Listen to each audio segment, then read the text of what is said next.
قال تعالى في كتابه الكريم أعوذ بالله من الشيطان الرجيم يا أيها الذين آمنوا اتقوا الله وقولوا قولا سديدا يصلح لكم أعمالكم ويغفر لكم ذنوبكم ومن يطع الله ورسوله فقد فاز فوزا عظيما صدق الله العظيم فإن أصدق الحديث كتاب الله وخير الهدي محمد صلى الله عليه وسلم شر الأمور محدثاتها وكل محدثة بدعة وكل بدعة ضلالة وكل ضلالة في النار. Termati Imam Bilal Qasim muslimin muslimat yang dikasihi Allah. Alhamdulillah syukur kita dapat bertemu pada malam ini. Last kita jumpa tahun lepas. Ya. Baik. Ini kita masuk bab yang ke-13, iaitu bab sewa. Untuk tajuk sewa lebih kurang macam bab 14, ya. Cantik tajuk dari ini. Sewa 14, sewa 14, sewa 13 sebenarnya. Soalan satu-satu. Saya tengok lipatan buku kita tu macam dah sebut, tapi ulang sikit katanya. Satu-satu, kami ingin menyewa sebuah kereta ke Port Dickson sejam RM6 je. Boleh tak nak sewa kereta? Rentangnya, rupanya tak ada masalah tuan. Sewa termasuk dalam muamalah, ya. Bahkan ia juga menyelamatkan diri kita daripada riba-riba yang kita tak perasan. Saya dah pernah sebut kepada tuan tu, misal macam kawan kita yang pinjam motor. Jenis pinjam motor ni pulang minyak dah tinggal kan. Jadi orang macam ni, saya nak buat kan. Kita pun masa pinjam tu kita cakap apa? Nak pinjam motor kan? Kita pun cakap apa? Boleh. Tapi balik nanti minyak full kita ingat tadi. Okey.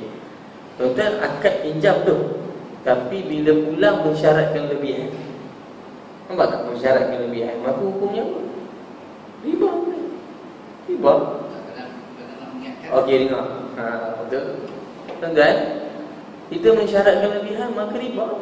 Tapi orang macam ni kena ajar. Kena ajar. Kan? Macam mana? Buka akad. Akad apa? Akad sewa. Yang tuan, engkau dengan engkau tak lagi pinjam, sewa. Kau ni tak susah. Cara bayar sewa ni ialah koisi minyak full. Selamat tak ada riba. Selamat tuan. Oh, senang. Selamat je. Kita tak tukar cakap tu. Sebut kan. Jadi, tapi kalau tuan-tuan ni kawan tu pinjam, memang dia tahu bawa balik pinjam full dia bagi. Riba tak? Tuan tak syaratkan apa-apa. Tapi dia sendiri yang pula, maka tak ada masalah. Macam Nabi pernah pinjam unta, sahabat ni pulang balik unta yang lebih baik. Dan ada satu hadis saya tak ingat lagi, khairukum fa inna khiyar nas ahsanuhum qada. Sebaik-baik manusia ialah orang yang paling elok pembayaran qada, maksudnya qada hutang, pembayaran semua. Hadis riwayat Muslim. Okey. Tak sangka tu saya tu keluar dari situ kan. Okey, baik. Bukan semua orang mampu beli kereta. Kadang-kadang setahun sekali dia nak pakai kereta, maka amat berbaloi lah kalau sekadar guna sewa saja. Betul tak? Ya. Dari Al-Quran dan Sunnah pun menunjukkan kita sewa. Okey. Soalan satu ini saya dah sebut dah saja ulang sedikit kan, ya.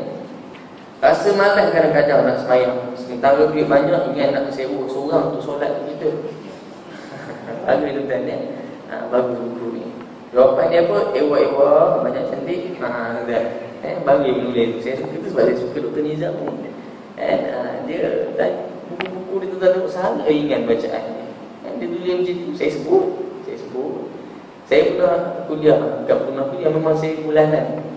Dia hari ni Rabu kan, esok Khamis kan. Khamis ketiga saya kat surau dia. Nak bayangkan tuan ya, kita berceramah penulis kat depan. Tapi biasa saya cakap Ustaz datang lewat sikit tak payah dengar. Isyak tu sekitar 50 saya boleh datang kata. Ada datang salam cuba kan. Okey. Solat adalah ibadah khusus, mana boleh guna sistem sewa. Puasa pun sama. Duit banyak mana pun tidak ada keharusan syarak untuk kita sewa seseorang. Okey. Pesan untuk orang kan, duit banyak-banyak. Lain kalau ibadah haji. Haji lain kita. Ada badal haji boleh ganti. Ya. Memang sabit dengan dalil syarak. Pesanlah lawan kita tuan-tuan. Tuan-tuan jangan pesan ayat-ayat yang gila. Tuan-tuan buat ayat, kalau boleh share yang dalam apa bentuk yang menggambar. Cerita cakap kat dia, aku ada kawan tak pernah datang semayang. Tak pernah datang semayang masjid. Satu hari datang. Depan sekali. Datang depan sekali. Oh, bagi aku taubat dah ke? Dia datang tu dah. Jangan main, datang depan imam lagi. Apa tu? Bidah macam tu kan? Bidah macam tu. Jangan esok kau nanti orang tolong bawa datang sini. Orang tolong bawa, betul. Pesan kat kawan. Dia ada orang buat. Saya kata ini sangat kecil dan dia maksudnya menangkap. Buat ayat macam tu. Kan? Tak pernah datang, satu hari datang betul. Bagus ni. Insaf kata. Insaf lah. Tak menyawa lah. Orang tolong angkat. Okey.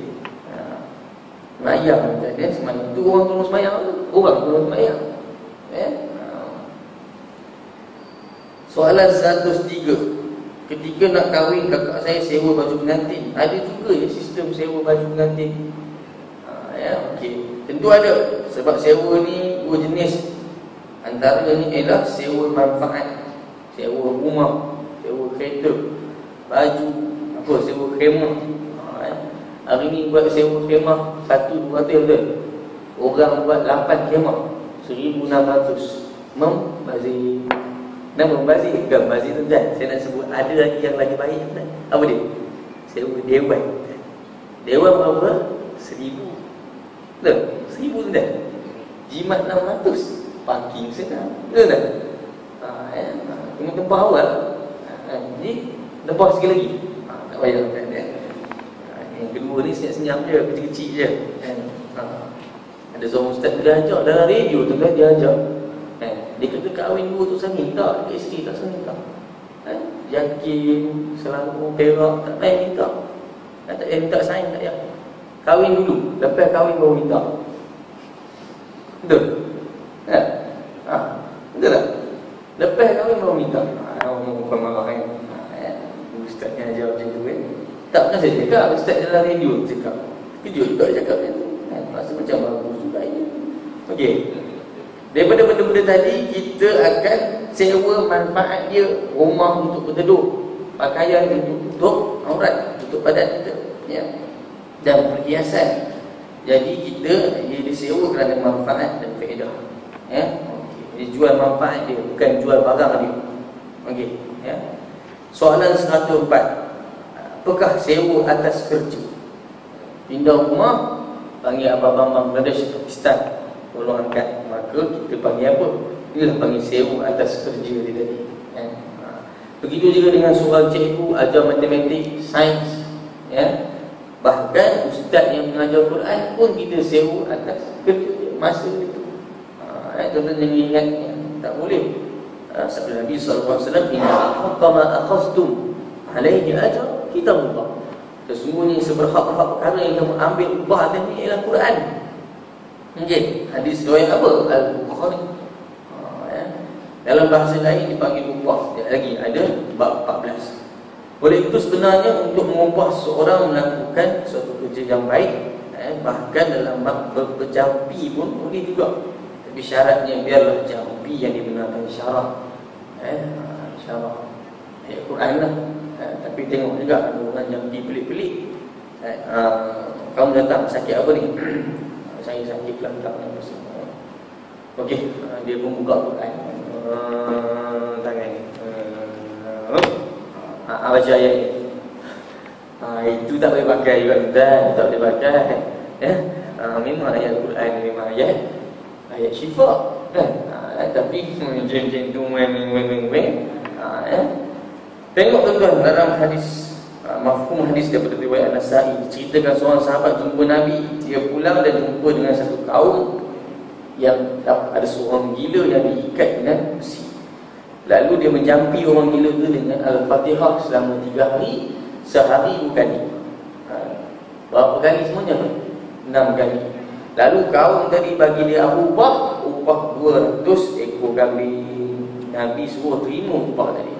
Okey tuan-tuan, jom kita buat kira-kira sama-sama tuan ya. 200 ekor kambing kali dengan hari ni seekor berapa? 700 dolar. 700 kambing dengan saya 6,5. Nampak promosi sikit kan? 700 kali 200 14. Jawapannya 140,000. Dia kan?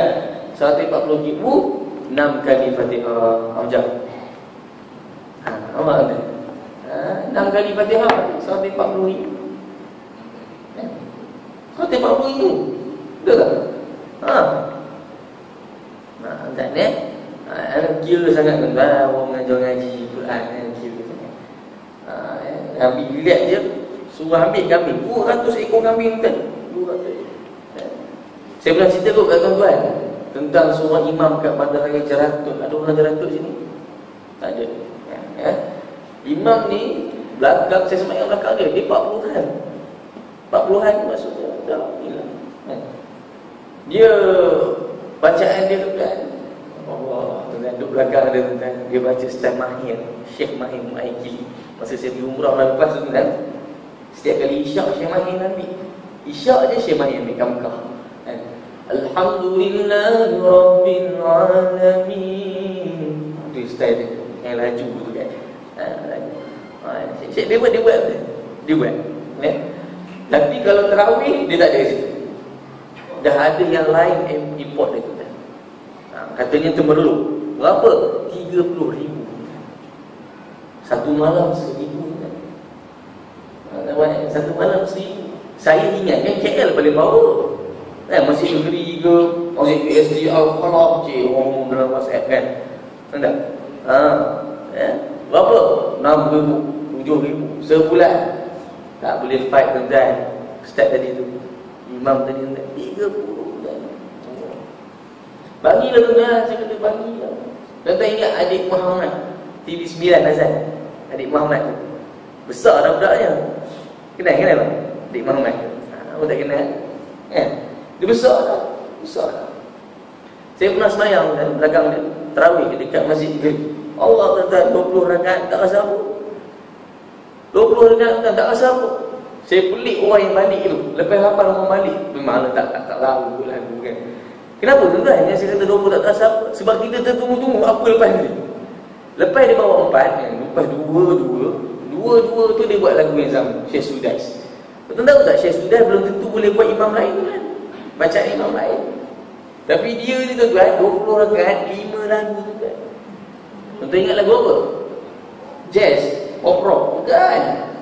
4 yang pertama tuan-tuan dia buat Sudais. Alhamdulillahirabbil alamin. Kita tengok dia bagi yang tu dulu. Bagi yang tu. Kita masuk 4 kemudian yang tadi lah. Alhamdulillahirabbil alamin. Itu 4 benda. Okey, Syamai dah 8 dah. Kita takkan 8 dah balik, apa lagi lepas ni? Tengok 4 yang kemudian Al-Ghamidi pula. Tuan bisa beli CD je ni. Alhamdulillahirabbil alamin. Yang senang kan? Apa dah? 16. Jadi saya tak tahan tu dan dia pandai tu. Dia simpan belakang sekali saya muda Syekh Mesyari. Dan Mesyari dia simpan dah tuan. Itu yang tunggu tu. Alhamdulillahirabbil alamin. Simpan yang ni tu tuan. Saya tak pandai buat tuan, saya tak pandai. Tapi nak juga. Anak-anak tuan-tuan tu lagi ya tak? Lagi dengar tak Mesyari pasang teknik macam mana? Tuan-tuan tahu ada orang jual tuan-tuan jual yang waktu semayang siap dengan bacaan 10 minit sebelum masuk waktu dia keluar tu dulu. Budak-budak tengok TV ke apa semua, telinga dia dengar hari-hari dengar. Masuk tuan-tuan. Surah Al-Mu'minun, surah apa lagi dia letak masuk. Yang lazim pada sikit. Boleh tuan-tuan dia boleh masuk. Tuan-tuan nak? Tuan nak tanya saya lah. Oh, pandai kan? Ya. Tuan-tuan, boleh tuan-tuan dia akan masuk. Masuk. Kawan saya tuan-tuan ada seorang. Saya pernah cerita kat tuan-tuan sebelum ni. Dia tak pandai ngaji. Tapi dia ni kuat menyanyi. Kalau setakat tune-tune dia boleh kira orang siapa penyanyi dia boleh ambil kan. Tapi dia selalu mainkan Syekh Sa'ad Al-Ghamidi punya bacaan Yasin. Dia selalu mainkan.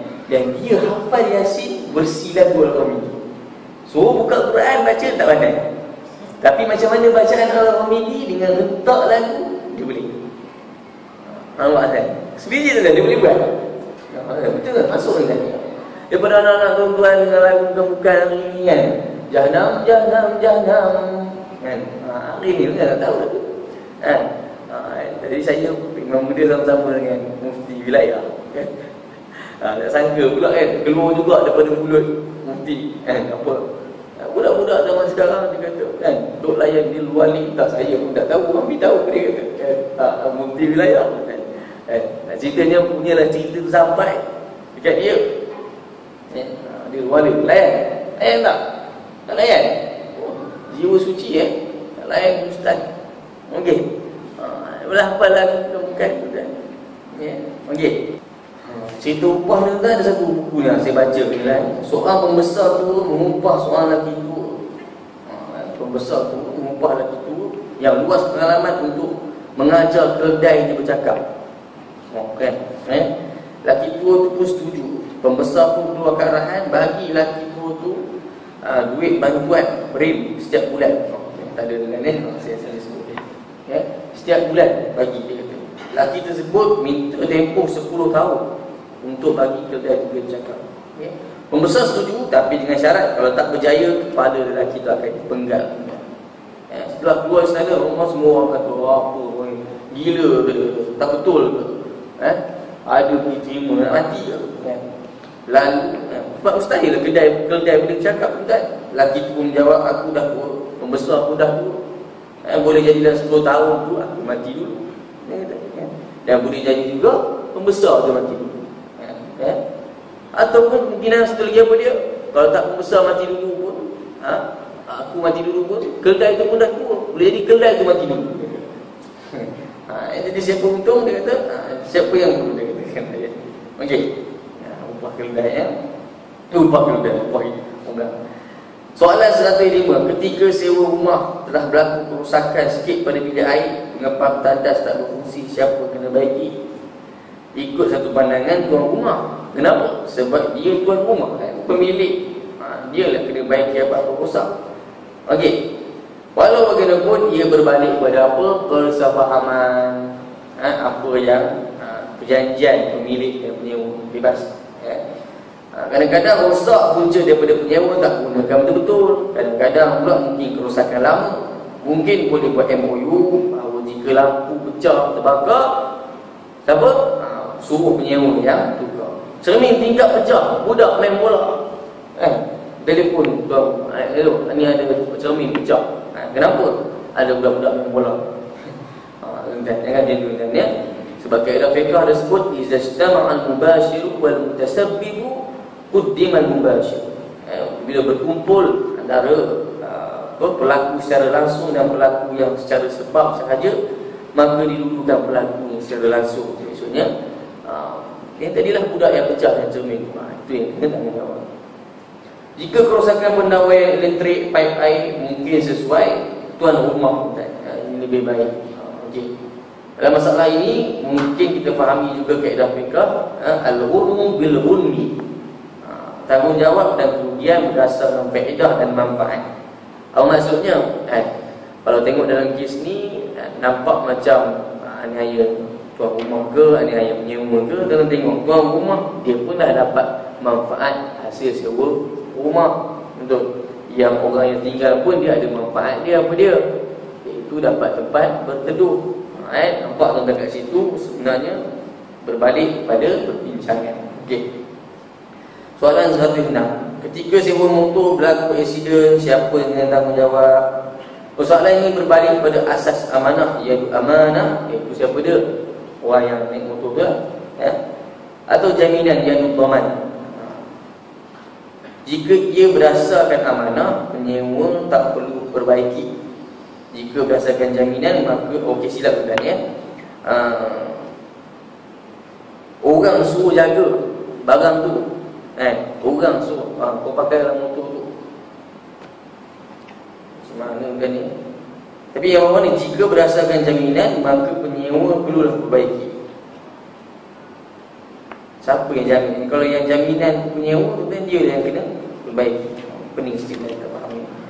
Mudah cerita, jika berlaku kemalangan akibat kecuaian penyewa, maka dia yang kena tanggung. Kenapa pula tuan motor? Tapi jika kemalangan kerana motor itu dia tadi kes motor tak ada apa-apa pun, dia yang cuai, maka penunggang tadi lah. Tapi kalau kes orang tu tak tahu pun, dia tak ingatkan pun, rupanya motor yang dia sewa itu brake tak pakai, tapi tahu pun, jadi accident, maka kat situ tuan motor kena tanggungjawab. Prinsipnya ialah penyewa sebagai penunggang amanah sahaja, melainkan jika berlaku kecuaian. Okey, itu ya. Soalan 107. Selalunya kalau sewa rumah ada deposit yang perlu dibayar. Kalau dah habis sewa, apa jadi dengan duit deposit? Duit deposit adalah duit permulaan yang dibayar oleh penyewa kepada tuan rumah. Mungkin 1 bulan sewa, mungkin 2 bulan sewa. Kalau tak bisa tengok ke 2+1, 3+1 pun ada hari ini. Tujuannya bagi melihat kemampuan penyewa, juga bagi melindungi kepentingan tuan rumah jika penyewa tak bayar sewa. Ada yang tegas, ada yang tak berkisar. Biasanya juga ada juga deposit yang tak dikembalikan. Okay, kena tengok ini pun kena fikir juga, adakah kita sebagai tuan rumah tadi berhak dengan duit tadi ya. Mungkin kadang-kadang berlaku orang tak bayar sewa, tak bayar bil api, bil air, maka bolehlah pakai duit deposit tadi untuk lansaikan. Ada balance boleh pulang. Mungkin juga masa nak keluar ada benda nak baiki, tuan, biasalah. Macam ini ke nak cat baru sebab orang lepas ni nak masuk, maka boleh pakai duit deposit tadi. Walau bagaimanapun, jika tidak terdapat keperluan, elok semua dibuat, tinggalkan dalam keadaan macam mana dia sewa mula-mula dulu. Siaplah dia buat cat semua, sewajarnya duit deposit dikembalikan. Itu pun semua kita faham kan, ya. Soalan 108. Kawan saya nak sewa rumah, sewanya 800 sebulan, dia dah bayar deposit 600. Walau bagaimanapun dia tak jadi teruskan hasratnya untuk menyewa, dia minta balik duit tadi, tuan rumah tak nak bagi. Okey, ni pun tu tak tahu perjanjian macam ni atas asas apakah tuan rumah tak nak kembalikan duit deposit, sedangkan rumah belum didiami, tak sewa pun lagi. Nampak macam tiada asas. Jadi tuan rumah kenalah kembalikan, melainkan jika ada perjanjian. Contoh dia apa perjanjian tu? Rumah kosong awal bulan, akan kosong awal bulan Oktober. Jadi iklan sewa war-war dah bulan Ogos.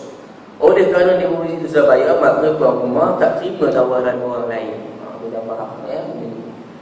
Tutup 28 September, bakal penyewa batalkan hasrat penyewa. Ini satu kerugian oleh tuan rumah. Bulan 9, hujung bulan 9 cancel. Ini kerugian oleh tuan rumah kerana kena buat 10 iklan. Kemungkinan rumah takkan disewa pada bulan Oktober. Bulan 10 kosong, tak ada orang. Oleh kerana pembatalan tersebut pada saat akhir dan memudaratkan, nampaknya perlu ada kesepahaman letak tadi. Dah ambil duit ni, hanguslah. Kasihnya hangus tu kan. Antara tuan rumah dan bakal penyewa. Okey. Soalan 109. Saya ada sebuah kedai, macam-macam syarikat minta nak sewa, mana satu yang sesuai dipilih? Pertama sekali, elok pastikan syarikat yang memang buat kerja yang harus beragama.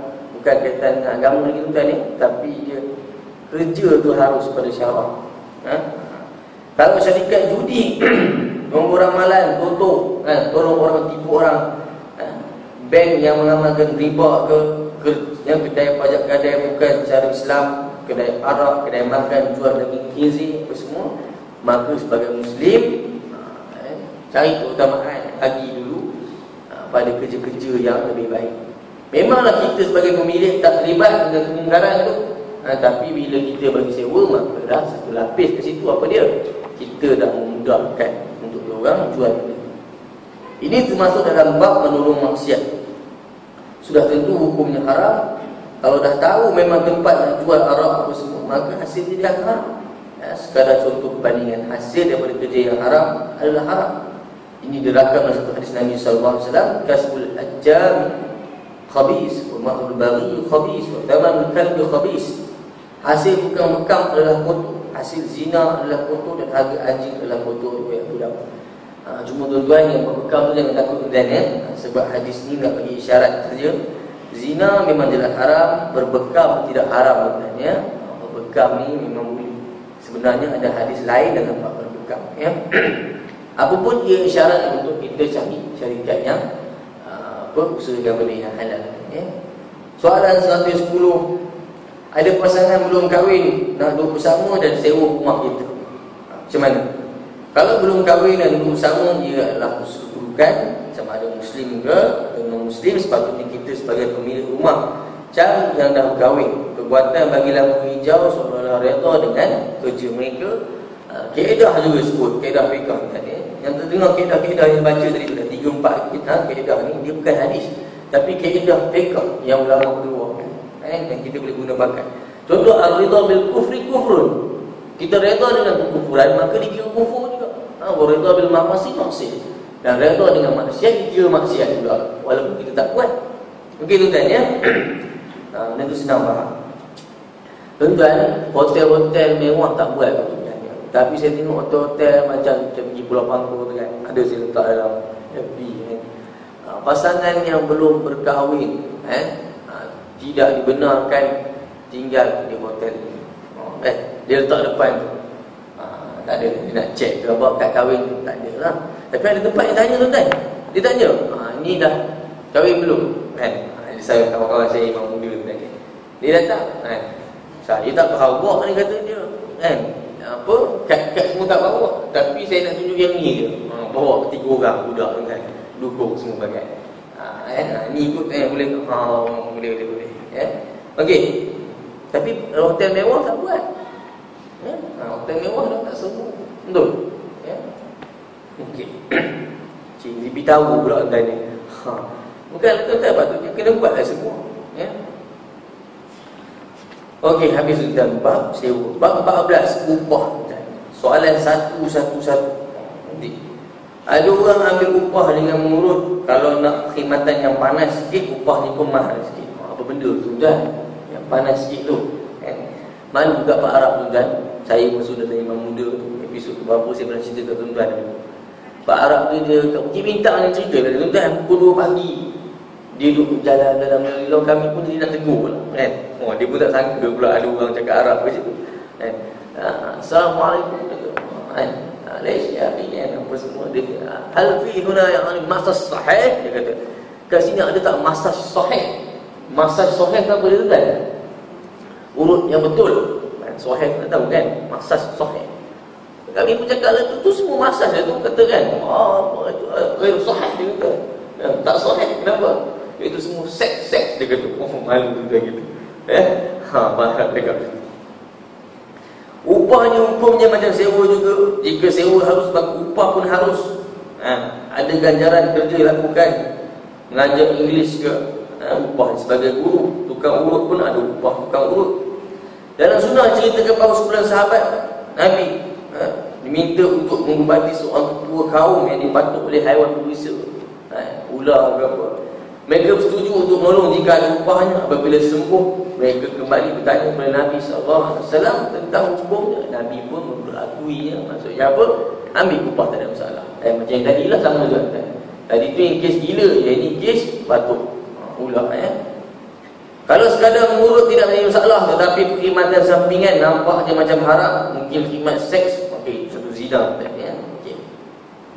Soalan 112. Seseorang telah mengupah saya mengajar anaknya di rumah dengan bayaran 200 bulan. Jadualnya seminggu sekali, baru 2 kali cancel. Siapa yang cancelkan ni? Tengok ya. Kalau dah cancel, tidaklah anda berhak lagi menyambung tugas di situ. Cumanya, adakah anda berhak mendapat upah atau tidak? Oleh kerana anda telah melakukan tugas walaupun tak cukup 4, tapi dah laksanakan sebahagian, Lagipun pembatalan kelas bukan kita buat, orang tu yang buat. Maka kalau dah 2 kali datang, kalau 200, 100 lah lagi, betul kan? Ya? Itu berhak, kita faham ni. Tapi lain cerita jika anda orang yang mengajar, anda yang batal kelas. Dan ni ada bahasan dia. Baru mengajar 2 kali, anda rasa macam tak seronok, budak ni macam tak ada dengar cakap. Ya? Akhirnya anda batalkan, mengikut perjanjian anda dibayar 200 untuk 4 kali. Maknanya kerja tak selesai lagi. Boleh tak nak minta? Kalau ikutkan, anda tak ada ganjaran berhak untuk dimiliki sebab kerja tak selesai lagi. Tapi kalau orang tu nak bagi sekian-sekian, ambil saja. Ya? Berapa ambil je. Betul? Sebab kita yang cancelkan. Okey, sekejap ya.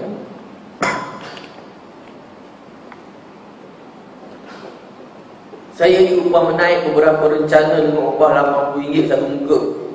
Kemudian kadar tersebut dikurangkan pada 50. Macam mana? Kalau anda setuju kadar 80, maka boleh teruskan. Jika anda juga bersetuju kadar 50, maka teruskan juga. Masalahnya mungkin anda tak setuju dengan kadar yang baru. Kalau anda sudah diberitahu tapi teruskan kerja juga, maka kita dikira rentor yang 50 tadi. Tapi kalau tak beritahu, asal dia 80 tapi tak beritahu, maka ketika ini kembali kepada ujratul mithl, iaitu upah standard tadi, iaitu 80. Okey kan ya? 114. Setiap hari Jumaat saya suruh budak-budak pergi bersihkan kawasan rumah bagi upah kat dia orang. Boleh ke tidak tuan-tuan?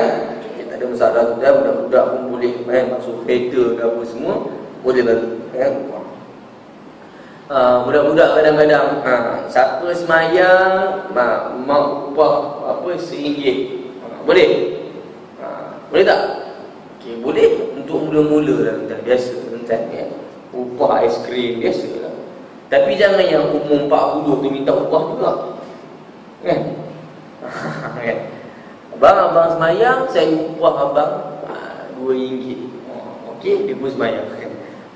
Dah tua pun nak RM2 ke upah. Kenapa nak minta upah? Anak awak bagi upah, saya semayang awak tak bagi pun. Itu upah dengan lesung kan ya. Semayang minta upah kan. Dah besar kan. Budak tak apa tuan-tuan, bukan nak ajar dia dari segi duit tu, tapi ialah latihan budak-budak.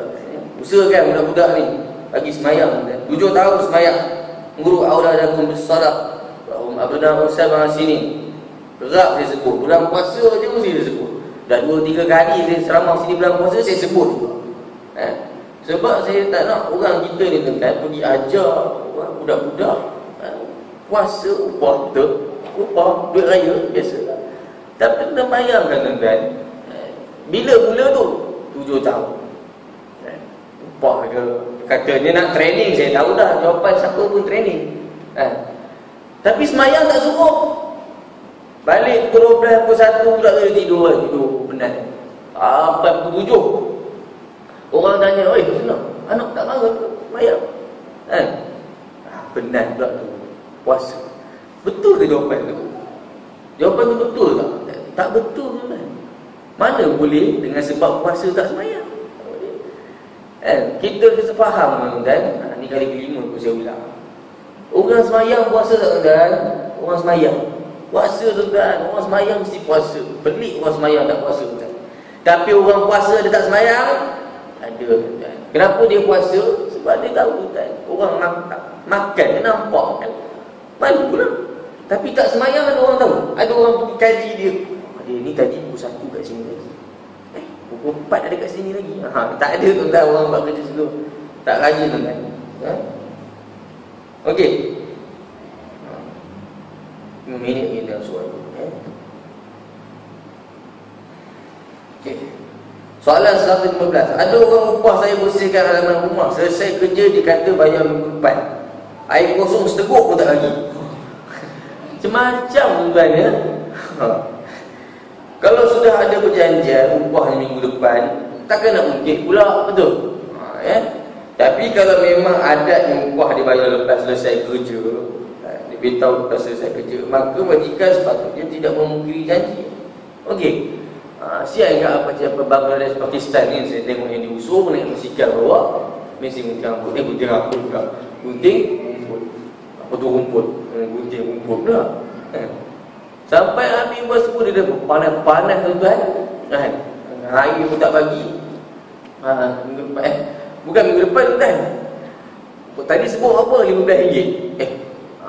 Bayar 12 sudah lah. Tuan-tuan macam tu tuan ya. 15 lah tuan. Standard lah tu. Dia minta diskaun pula tuan. Kawan takkan tak nampak tuan. 15 bagi tuan.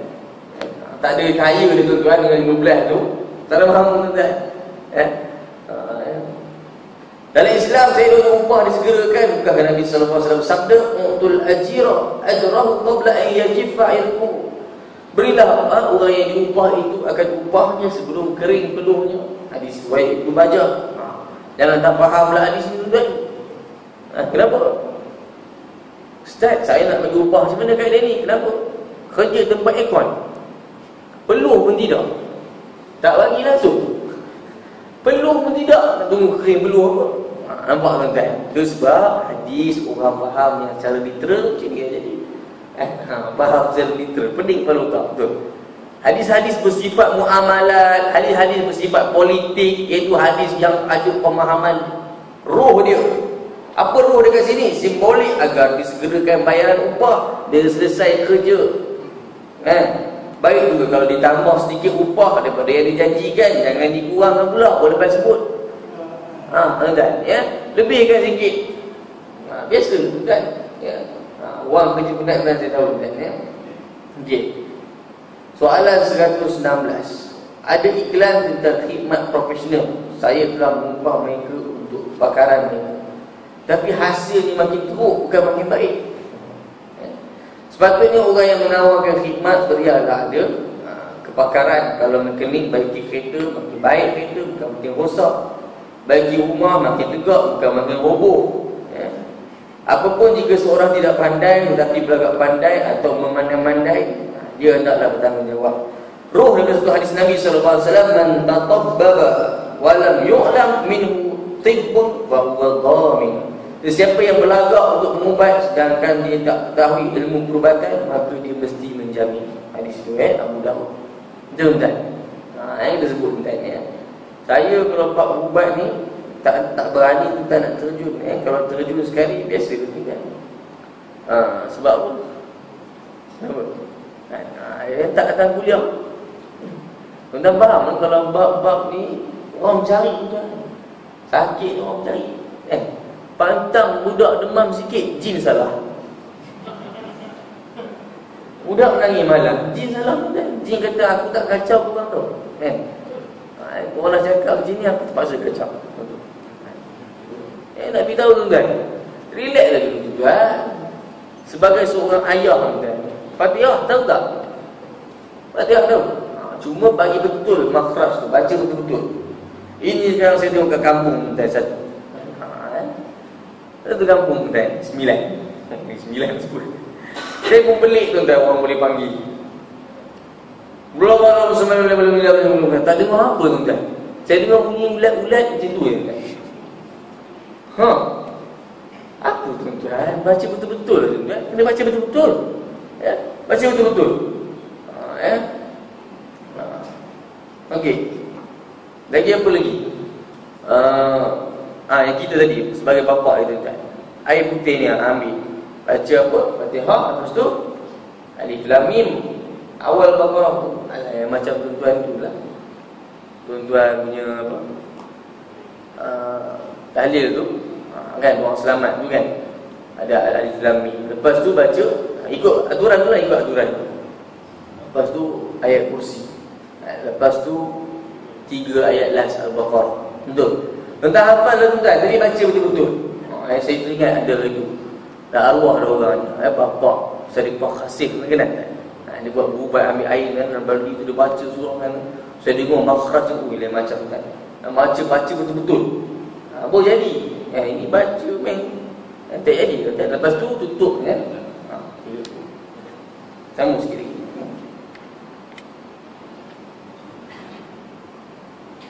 Sebelum ni pun saya pernah sebut tentang rumah tuan-tuan ya. Rumah yang tuan-tuan baru masuk tu. Baca surah apa tuan-tuan? Surah Yasin. Betul. Baca surah Al-Baqarah kan?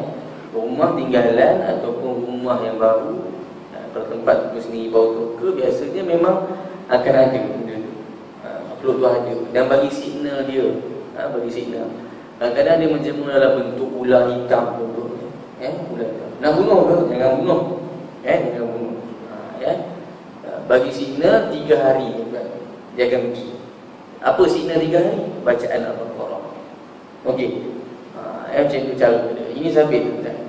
Kita kadang orang dia buat perubatan ada macam-macam cerita dia. Tapi Darul Shifa saya setakat okey tuan dengan dia beritahu daun sidr digunakan daun bidara. Daun bidara ni pun saya pun cek agak itu sebab ada budak nangis kan. Cek dah. Kita pertama kalau budak-budak nangis kita tengok dululah pamper, susu, apa? Kembung perut. Itu dululah. Jangan salahkan jin tuan ya. Tapi kalau memang jenis nangis juga betul. Memang ada. Jangan cari tuan orang lu pakai tali hitam. Dah tuan. Man allaqa tamimatan faqad asyraf. Atau kama qala Nabi sallallahu alaihi wasallam, Nabi dah sebut tuan, siapa gantung tangkal dia telah syirik. Daun bidara tumbukkan. Cara nak kenal saya pun Google tuan ya. Dia tunjuk ada satu daun, dia depan color macam tu, belakang color lain kan. Daun bidara tumbuk, mandi jumpa sebagai bacaan dia. Baca ayat Quran lah. Okey. Tu cara dia. Dan tadi tu apa, rumah baru tadi. Macam tu. Ini jenis ada orang kan. Saya cerita kat tuan-tuan lah, tapi saya nak ulang lagi. Pernah ada tuan-tuan orang datang rumah kampung ni biasa tuan, bandar tak buat dah. Kat kampung. Ni ambil paku ni. Paku pada dinding. Betul. Dan insya-Allah guna kata insya-Allah tahan. Valid selama 3 tahun ni. 3 tahun tuan. Ya, 3 tahun. Betul? Kita tengok Nabi suruh baca kat rumah tuan-tuan. Bacaan Al-Quran. La taj'alu buyutakum qubura. Jangan jadikan rumah kamu kubur. Maksudnya apa? Rumah jadi kubur. Tak ada. Kubur suasananya apa? Gelap. Makna tak ada cahaya. Cahaya datang dari mana-mana tuan-tuan. Bacaan Al-Quran tu signal Nabi tahu. Maknanya cuba dalam masa 3 hari baca. Tapi orang perempuan kan kalau kat semayang kat rumah tu ada baca kan Fatihah ke ayat kursi lepas wirid ke semua.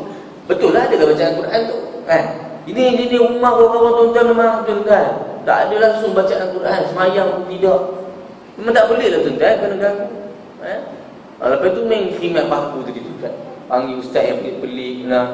Betul? Mak kami macam tu. Tuan-tuan, mak kami baca ayat Quran tak betul tuan. Lebih baik tuan-tuan panggil tu AR Tompel tu. Ingat tak cerita Doremi? Yang dia ketuk-ketang ni tuan. Dia tak guna ayat Quran. Betul? Ketuk-ketang dah tahu dah. Dia dah tahu dah tuan. Dia dah tahu. Tak apalah kan. Tapi dia main dia lah. Main dia lah elah. Kan? Okey tuan. Baca Quran. Ini main letak paku. Tuan tengok paku valid 3 tahun. Ayat Quran 3 hari betul. Okey, soalannya paku dengan Quran mana lagi kuat?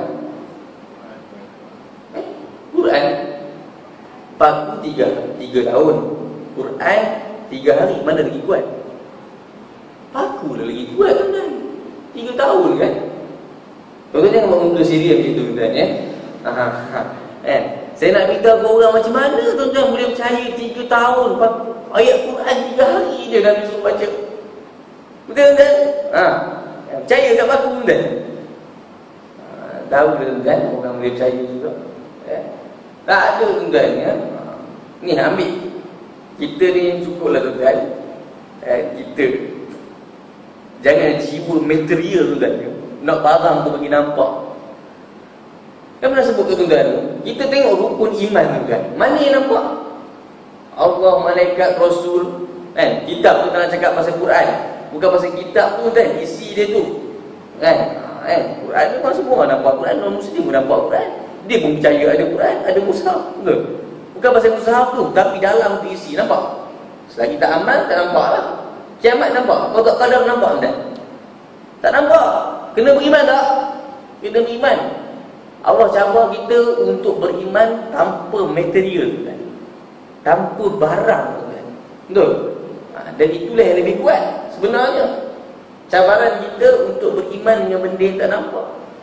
Kalau nak sebut pasal benda nampak, Iblis tahu tak Allah Maha Kuasa? Iblis tahu. Bukan dia tak tahu, siap minta lagi. Kan? Dia tak berhati hari itu. Khalaqtani min nar wa khalaqtahu min tin. Kau jadikan aku daripada api, dia daripada tanah. Takkan aku nak sujud? Kan? Qala asjudu liman khalaqtani. Ada sebuah ayat Quran saya ingat, surah Al-An'am, silakan ya, Al-A'raf itu. Tanya kat Tuhan gitu, tak apalah. Tapi dia janji fa'anzirni ila yaumi yub'atsun. Tangguhkan aku punya umur ni sampai hari kiamat. Betul? Dia janji apa? Aku nak sesatkan anak Adam. Betul tak? Dia tahu tak Allah Maha Kuasa? Tahu tu kan? Okey. Itu jin iblis lah tuan-tuan. Orang ada tak orang? Siapa? Kaum Bani Israel. Bukan dia tak nampak satu-satu tunjukkan. Kan? Buka laut, belah laut, nampak tak? Nampak. Lintas sama-sama Nabi Musa. Lepas tu nampak tak Fir'aun masuk kutub? Nampak. Jalan, zallalna alaikumul ghamam. Jalan pula awan lindung. Kan? Lepas tu bagi apa lagi? Bagi pula manna wassalwa, ma'idatan minas sama, bagi pula makanan. Nabi Musa tinggal sekejap saja. Arba'ina lailah, 40 malam. Apa dia buat kan? Tsumma taqastumul ajr. Dia pergi ambil haiwan sembahan dia, apa, lembu tu, buat sembahan. Kenapa? Nak juga material. Zaman Arab Quran, nak juga berhala, nak nampak sembah. Jadi kita tak payah kan? Iman benda tak nampak, benda ghaib. Mengaku ikut apa Quran sebut. Okey tuan, itu lebih hebat insya-Allah. Nanti kita akan sambung bab 15, apa dia? Bab hutang tuan. Lipat tuan. Tuan tak lipat, kita lipat tuan ya. Lipat. Kan? Senang. Bab 15 lipat. Bab hutang ya. Semacam bab hutang ni pun ya, walaupun dia lebih kurang macam cerita pinjaman dan semua, tapi dia penting kan ya. Okey. Kita akhiri dengan doa. Bismillahirrahmanirrahim. Allahumma faqihna fid din wa 'allimna ta'wil ila siratal mustaqim. Allahumma inna ala zikrika wa syukrika wa husni ibadatik. Sallallahu alaihi Muhammad wa ala alihi washabihi wasallam. Alhamdulillah rabbil alamin. Tasbihka Allah. Subhanallah. Assalamualaikum warahmatullahi wabarakatuh.